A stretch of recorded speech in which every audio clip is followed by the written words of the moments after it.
Hello, everyone, and welcome to my channel where I talk about movies. And the movie I want to discuss today comes from 1995, and this is To Die For. And this is starring Nicole Kidman, who we see on the cover here. It was directed by Gus Van Sant and co-starring Matt Dillon and a bunch of other actors that I'll talk about in a few minutes. And the film is based on a novel by Joyce Maynard, but it's based on a trial, a murder trial of Pamela Smart, which was 1991. It was covered on Court TV. It was quite a sensational story. Pamela Smart, I believe, is still in prison today, some 35 years later. And so we get to know what the story is going to be about right from the beginning. We see the headlines of newspapers that this local weather girl has been accused of the murder of her husband. Um, so Nicole Kidman is playing character Susan Stone, and she is determined to get herself on TV. Her role models are Jane Pauley, Barbara Walters, and she's very headstrong. She's going to do whatever it takes to get ahead. Today, her ambition would probably be to be an internet influencer rather than a TV host. But she sort of bullies her way into the local cable station of this town she's living in, aptly named Little Hope, New Hampshire, and she volunteers to do whatever she can, and then they eventually let her be the local weather girl. Now, and she marries Matt Dillon, who along with his father, is running a local Italian bar. When he first sees her, she's the fair-haired girl. She's the white goddess, the Barbie, and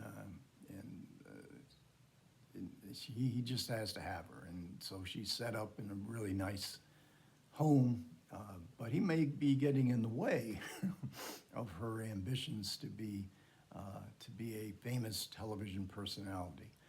So the tone of the film, this is a very serious, obviously, story, but we get a kind of lilting, fairy tale-ish kind of score over the credits, and by Danny Elfman. It's a beautiful, just a terrific score.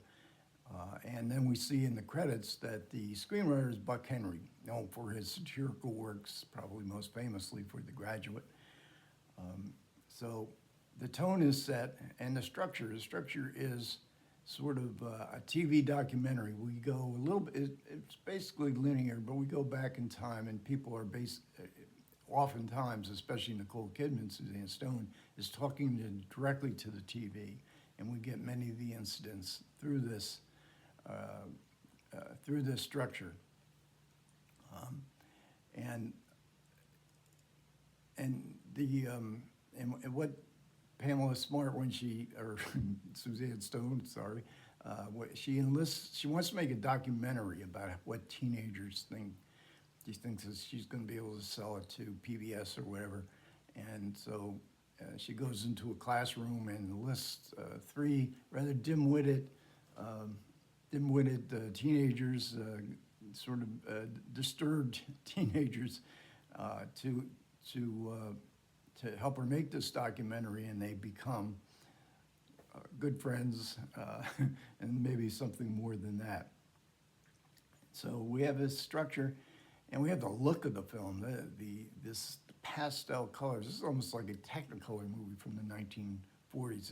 It's so vibrant, especially in the dresses that were designed for Nicole Kidman. But the performances here are just outstanding. And Matt Dillon's sister, played by Elena Douglas, who is a ice skater, and she skates to great dramatic effect in this film. She's the only one that sees Suzanne for what she is, and she tries to advise her husband or her brother, but there's no way that she can get through him Matt Dillon's character is just totally beside it. And then the teenagers played by Joaquin Phoenix. Now, I think he was called Lee Phoenix before. This is the first time he's called Joaquin Phoenix. Casey Affleck, they're the two teenagers that she kind of lists in her conspiracy. And also Allison Pollen. I must mention her because she's part of this trio, and she basically falls in love with Suzanne Stone, and she's quite vulnerable and kind of heartbreaking in their naivety. Dan Hedaya is there as Matt Dillon's father, co-owner running the bar restaurant whose setting is where Matt Dillon first sees Suzanne Stone. We get some really good cameos here. Buck Henry himself plays the teacher in the classroom. He's constantly hitting Casey Affleck on the head because he's such a malcontent and constantly making rather ribald comments when Suzanne Stone comes into the classroom, and then Joaquin Phoenix is there as well. But he, like Matt Dillon, is just totally beside it with Suzanne.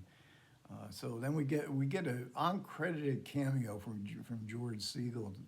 Suzanne's at a television convention, and George Segal is the speaker, and then spots her in the audience and has a drink with her and explains to her the facts of life and how you get ahead in the television industry.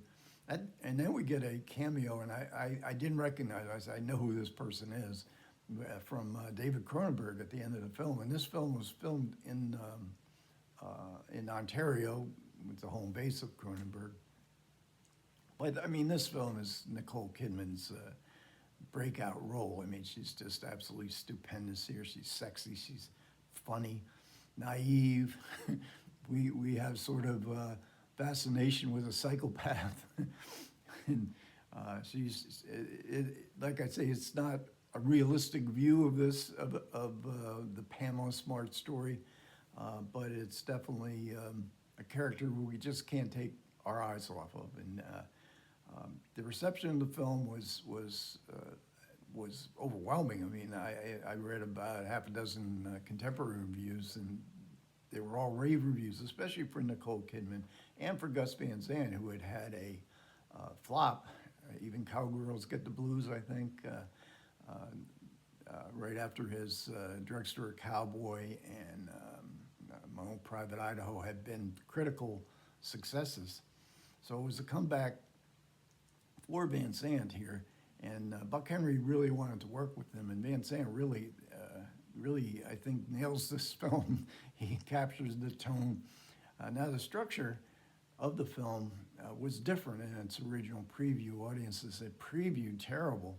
And so they went back and changed the structure, the order of the scenes, and they thought, and that's what we see today, they thought it would work much better, though it previewed badly there as well. There is a commentary here with Van Sant and his editor and his cinematographer, and it's really good. It's very entertaining. It's seen from the standpoint, I guess, of 2024. This is a Criterion 4K UHD release in 2024. I got it in the recent Barnes & Noble half-price sale.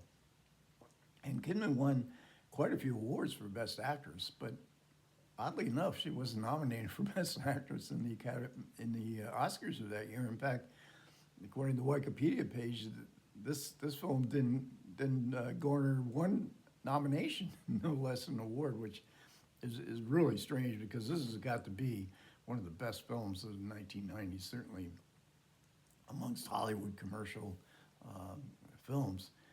So we have a good commentary. We have a booklet, or it's not a booklet, it's a fold-out, with a pretty good essay by Jessica King.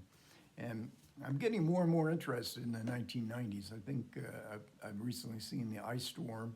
I don't have the physical copy of that, but I might do a video on it anyways, because on the Criterion channel they have all the extras. I wish there had been a little bit more extras. I wish we could have seen Nicole Kidman, heard from Nicole Kidman, and how this film played into her career, because although she was a starring actress.